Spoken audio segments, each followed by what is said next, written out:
Here comes the money. You're now listening to the Gambling with Gold podcast with Jason Gold.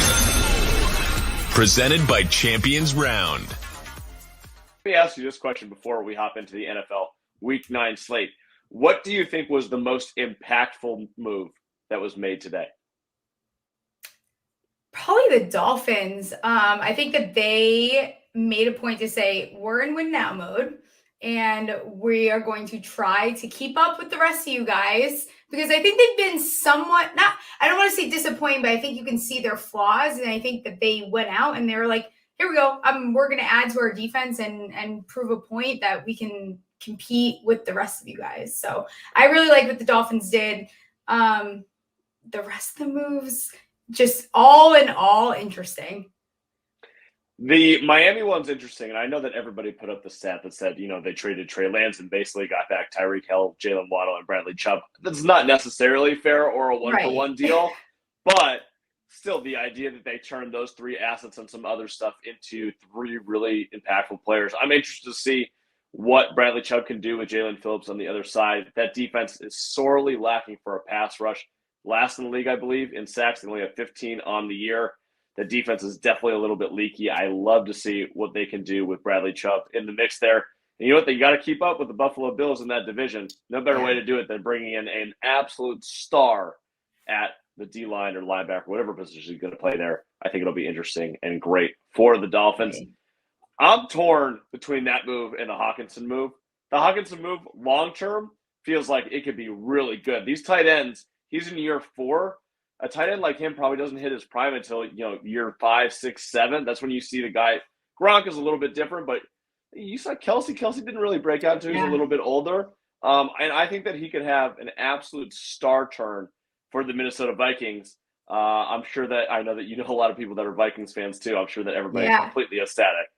Honestly, that one came out first, which I think we can all say that was maybe the most shocking move. Absolutely. We knew the pieces that we saw the rest of the day, they were going to happen. It just depended on where they were going to go, who was going to give them the most for those acquisitions. But I think that for Minnesota, this is a statement move that they're also in it to win it. They know that they need a blocking tight end you don't have to pay him right away, and they finally can get a guy. I think that Hockenson was really held back by the Lions and the system that he was in, and now the Vikings have really been missing that piece since Kyle Rudolph, who kind of was their tight end for such a long time that they relied on, and now you get Hockenson in there. And I don't think we've seen Hockenson he's not even reached his prime and his potential and his ceiling. That's coming, and I think that the Vikings can absolutely pull that out of him. I mean, talk about a guy that needs a safety blanket worse than anyone else in the world. Yeah. When he's got pressure on him, Kirk Cousins is going to absolutely love the idea. TJ Hawkinson's always going to be there 8-10 yards down the field in case you need him as your second or third read. I think that it's going to work out really, really well for them. Yeah. And I'm a little surprised the Lions were willing to do something in the division. They do get a second and third. They are a rebuilding team. They're probably not going anywhere with Hockenson anyways. Just a very interesting deal overall, and I'm super excited to see how it plays out. I don't think that Hockenson is going to be able to make a super impact right away, at least on the receiving end. But we get, week 14, 15, 16, I think that he's going to be able to do some real damage for the Minnesota Vikings. He's going to make an impact when it matters, like that, and that's the whole thing. You bring him in at the right time. You can ease him in because you're still winning games and you're doing enough to get the win, and then you can have Hockenson be an impact player when it really matters most at the end of this and then off into the playoffs. So very interesting for the Vikings. All right, before we head into NFL Week 9, one more question for you. Who do you think is the biggest loser from the NFL trade deadline? Daniel Jones? No, that's not fair. I don't like the Bears move. I'm not going to lie. I want to like the Bears move, and I have seen both sides of it. I just think I can't get over the fact that Miami gave up, their first round pick because they didn't have an option here. So that means there's only 31 first. You gave up your first second round pick, which would have ended up being a very high pick for Clay. I don't know. Is that really was Claypool worth a second round pick? I guess we'll find out. I just don't know if that's exactly the move I would have made there.